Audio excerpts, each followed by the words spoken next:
दर्शक बंधु आपण मन स्वागत करछि रॉकेशन यात्रा गपशप मु राजेंद्र।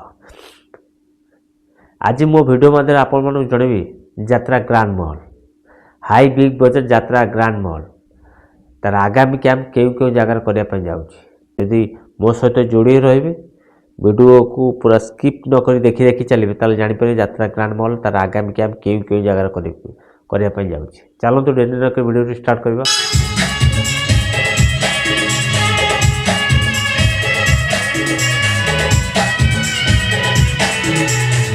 यात्रा ग्रांड महल डिसेम्बर 14 रु डिसेम्बर 17 पर्यंत नाटक मंचस्थ करने लखना पाइकमाल बलांगीर मनोरा लखना पाइकमाल बलांगीर यात्रा ग्रांड महल तार नाटक परिवेषण कर डिसेम्बर 14 रु 17 तारीख पर्यंत डिसेम्बर 18 रु डिसेम्बर 21 तारीख पर्यंत से ग्रांड महल को आपण मैंने समस्ते देखा पाइबे बलांगीर मनोला सईतला बलांगीर यात्रा ग्रांड महल को देखा पाइबे डिसेम्बर 18 रु 21 तारीख पर्यंत डिसेम्बर 22 रु डिसेम्बर 26 पर्यंत से यात्रा ग्रांड महल को आपण माने समस्त देखा पाइबे सागुनाबाड़ी सिन्नापाली नुआपड़ारे सागुनाबाड़ी सिन्नापाली नुआपड़ारे डिसेम्बर 27 रु डिसेम्बर 31 तारीख पर्यंत आपण माने समस्त से ग्रांड महल को देखा पाइबे बॉर्डरकोट कमलपुर कलाहांडी रे।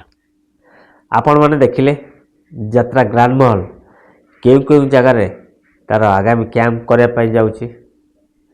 आपण मन तो जणीदेली आपण माने देखिले एथर जीवा पूर्व वीडियो गोटे लाइक कर दिंतु मतामत दिंतु यात्रा ग्रांड महल क्यों नाटक आप सब प्रिय नाटक क्यों कलाकार सब प्रिय कलाकार आपणकर जदि नुआ कर वीडियो देखते मो चैनल सब्सक्राइब कर रखु जदि फेसबुक देखते फेसबुक आईडी राजेंद्र बेरा फॉलो कर रखु सब कही राजेंद्र बेरा फेसबुक आईडी रॉकेशन यूट्यूब चैनल यात्रा फ्रेश खबर पाई आशा कर समस्त भल थे आ सुस्थ भी थे।